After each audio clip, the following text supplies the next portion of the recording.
Friends, welcome to एक दंत environment educations. आज हम आपके लिए एक नई वैकेंसी के साथ आए हैं जो कि हरियाणा की वैकेंसी है। वैकेंसी में आप देख सकते हैं कि असिस्टेंट इंजीनियर का पोस्ट है, department electrical, mechanical and civil. तो ये 3 डिपार्टमेंट के लिए एक नई वैकेंसी आई है हरियाणा पावर यूटिलिटीज़ के अंदर।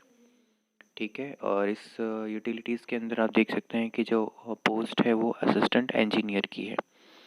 और यह जो पोस्ट है असिस्टेंट इंजीनियर की, वह क्लियर कट इसमें लिखा गया है कि सिलेक्शन गेट 2022 के रिज़ल्ट के बेसिस पे ही होना है और सोशियो इकोनॉमिक क्राइटेरिया और एक्सपीरियंस के बेसिस पे होना है। ठीक है, इसके अंदर कोई भी रिटर्न एग्ज़ाम नहीं होने वाला है और ना ही कोई इंटरव्यूज़ होने वाली हैं। ठीक है, तो आइए जानते हैं कि इसके अंदर आगे की डिटेल्स क्या है। ये नोटिफिकेशन आज ही आई है 20/12/2022 को, और इसका जो एप्लीकेशन स्टार्ट होने की डेट है वो कब है वो देखते हैं हम। ठीक है, उसका एग्ज़ामिनेशन फ़ी क्या है, इसमें जो वेटेज है, जो आपको मार्क्स सिस्टम कैसे मिलने वाला है कि गेट स्कोर का कितना वेटेज है, देन एक्सपीरियंस का कितना वेटेज होगा, ये सब आज हम देखते हैं अंदर क्या है, क्या क्वालिफ़िकेशन, एलिजिबिलिटी रिक्वायरमेंट क्या है। ठीक है,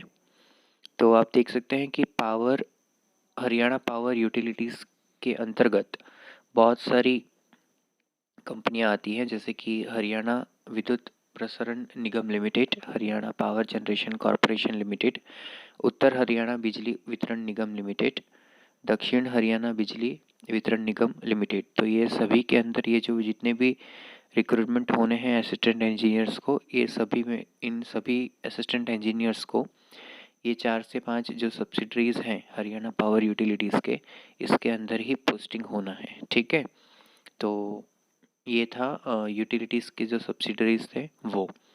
इसमें आप देख सकते हैं कि क्लियर कट लिखा गया है कि जो भी असिस्टेंट इंजीनियर का रिक्रूटमेंट होना है वो 3 डिपार्टमेंट में होना है, इलेक्ट्रिकल, मैकेनिकल एंड सिविल।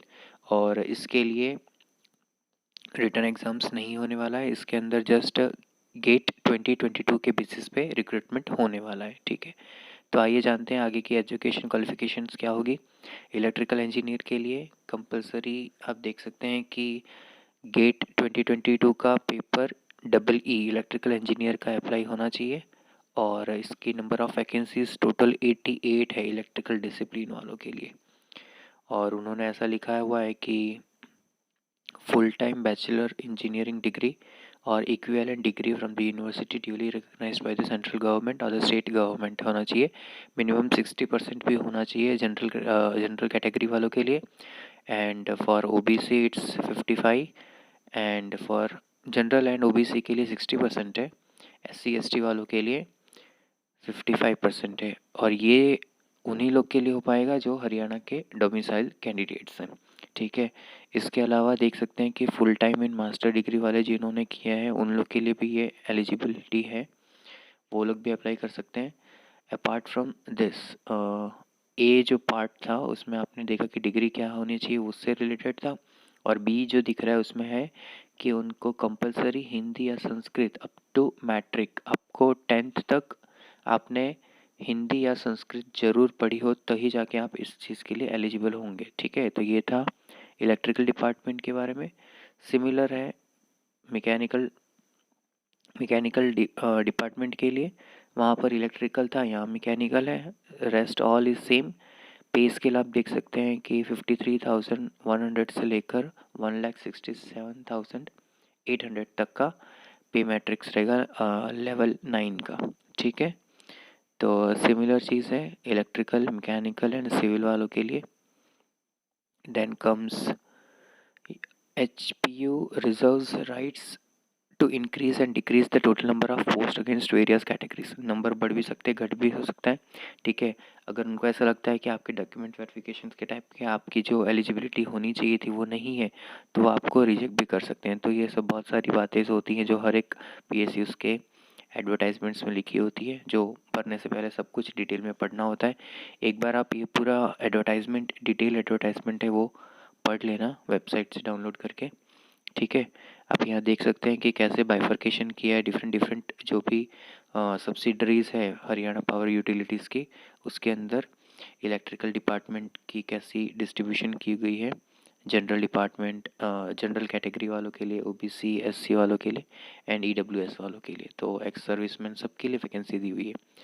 तो आप बारी बारी देख सकते हैं कि कैसे वो जो पोस्ट का डिस्ट्रीब्यूशन हुआ है सभी category wise in the subsidiaries के अलॉन्ग, ठीक है। तो आप टोटल देख सकते हैं ये इलेक्ट्रिकल डिपार्टमेंट का, मैकेनिकल डिपार्टमेंट में टोटल 41 वैकेंसीज है एंड सिविल में टोटल 14 वैकेंसीज है। तो बहुत ही ज़्यादा फाइट रहेगा सिविल वाले स्टूडेंट्स के लिए यहाँ पर।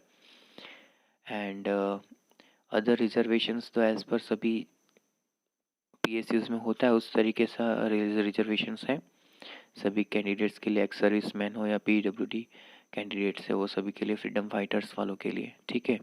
नेक्स्ट एज लिमिट है, इसमें आप देख सकते हैं कि अप टू 23 जनवरी 2023 तक आपकी एज लिमिट 20 से 42 ईयर्स की होनी चाहिए, ठीक है। इसके बीच में ही होनी चाहिए, इससे ज़्यादा नहीं, इससे कम नहीं एक्सेप्टेबल है।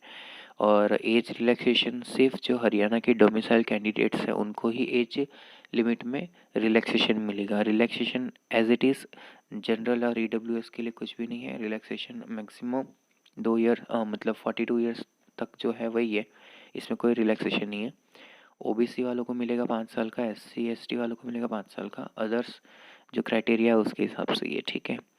नेक्स्ट इसमें ऐसा भी लिखा है कि जो भी स्टूडेंट्स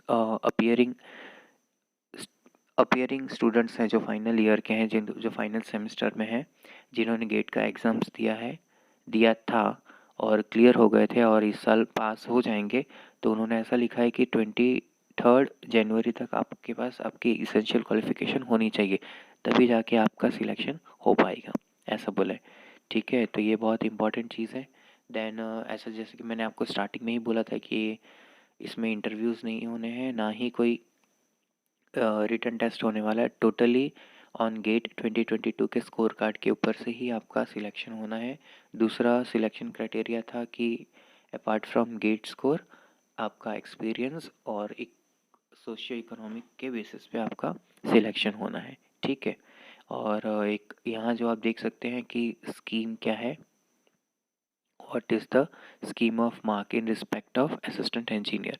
तो वेटेज जो है वो गेट स्कोर का 80% का 80 मार्क्स का वेटेज है, मतलब 80% ही बोल सकते हैं आउट ऑफ 100 में से। और दूसरा जो सोशियो इकोनॉमिक क्राइटेरिया और एक्सपीरियंस है उसका टोटल वेटेज दिया है आपको 20 मार्क्स का, ठीक है। तो आगे बढ़ते हैं फिर। इस तरीके से रहेगा, जैसा आपका एक्सपीरियंस रहेगा एक्सपीरियंस के बेसिस पे आपको मार्क्स एक मार्क्स बढ़ता जाएगा फॉर 1 साल, 1 मार्क फॉर 1 ईयर, ओके। इस तरीके से कुछ रखा हुआ है और इसमें क्लियर कट लिखा गया है कि कोई भी कैंडिडेट गेट 2021 या उसके पुराने जितने भी गेट के रिजल्ट्स लेके एलिजिबल नहीं हो पाएंगे। अगर अप्लाई करते हैं फेक डेटा डाल के तो भी वो डॉक्यूमेंट वेरिफिकेशन में फिर वो बाहर हो जाएंगे। तो ये सब बहुत ही स्ट्रिक्टली लिखा हुआ है यहाँ पर, ये सब चीज़ को आपको फॉलो करना है, ठीक है। ऐसे ही कहीं भी आप नहीं जा सकते। Then comes the amount of the fee. Amount कितना रहने वाला है एग्जामिनेशन फ़ी का, तो for general category and male candidates के लिए 500 है, देन फीमेल कैंडिडेट्स के लिए 125 and other SC ST mail candidates के लिए 125 एंड PWD के लिए कुछ भी नहीं है, ठीक है। तो ये आप debit card, credit card, net banking के थ्रू भर सकते हैं, ओके। ये सब थी और नीचे सभी जनरल इन्फॉर्मेशन से जो ऑलरेडी हमने सब कुछ डिस्कस किया है, तो वो चीज़ आप सब पढ़ लेना। यहाँ पर आप बोल्ड में देख सकते हो पॉइंट नंबर 8 में क्लियर कट लिखा है कि कोई भी करस्पॉन्डेंस या पार्ट टाइम डिग्री कंसिडर नहीं होगा, है ना। तो इस बात का ध्यान रखें कि आप गलत इंफॉर्मेशन डाल के आप सिलेक्शन के प्रोसेस में ना चले जाएं, है ना। तो उसका कोई मतलब नहीं। बहुत सारे कैंडिडेट्स ऐसे भी होंगे कि जिनका ग्रेजुएशन में 60% नहीं होगा और उन्होंने पार्ट टाइम में मास्टर्स किया होगा, फिर उसके बेसिस पे एलिजिबिलिटी भी बता के वो एग्ज़ाम में बैठ जाते हैं या तो डॉक्यूमेंट वेरिफिकेशन में चले जाएंगे। तो वैसे कैंडिडेट्स को थोड़ा मुश्किल हो सकता है डॉक्यूमेंट वेरिफिकेशन में और सिलेक्शन प्रोसेस के लिए। तो ये सब बातें ध्यान रखें। नीचे सब डिटेल में लिखा हुआ है, आप पढ़ लेना। ऑनलाइन मोड में आपको एप्लीकेशन फिल करना है, ठीक है। और एप्लीकेशन डिटेल्स आपको डायरेक्ट ये वेबसाइट पे जाके मिल जाएगा। आप कोई भी वेबसाइट पे जाएं और वहाँ से आप अप्लाई कर सकते हैं, ठीक है। तो ये था एक अपडेट जहाँ पर आपको हरियाणा पावर यूटिलिटीज़ की तरफ से वैकेंसी जो थी उसकी अपडेट थी ये, ठीक है। तो जो भी कैंडिडेट्स एलिजिबल हैं वो फटाफट डॉक्यूमेंट्स रेडी करके आप अप्लाई कर दीजिए और अच्छी अपॉर्चुनिटी है, इस अपॉर्चुनिटी को गेन कर लें, ठीक है फ्रेंड्स। आगे की अपडेट्स के लिए जुड़े रहें एकदंत एनवायरमेंट एजुकेशंस के साथ। हम आपको हर एक गवर्नमेंट एग्ज़ाम्स रिलेटेड जो भी अपडेट्स आएगी वो सब हम आपको देते रहेंगे इस चैनल के माध्यम से। और आने वाले जितने भी गेट बेसिस पे भी एग्ज़ाम्स होने हैं या सिलेक्शन होने या वैकेंसी आएगी, वो सब चीज़ हम आपको अपडेट्स गेट से रिलेटेड, पीएसयू से रिलेटेड सभी एग्ज़ाम्स अपडेट हम आपको यहाँ पर देते रहेंगे।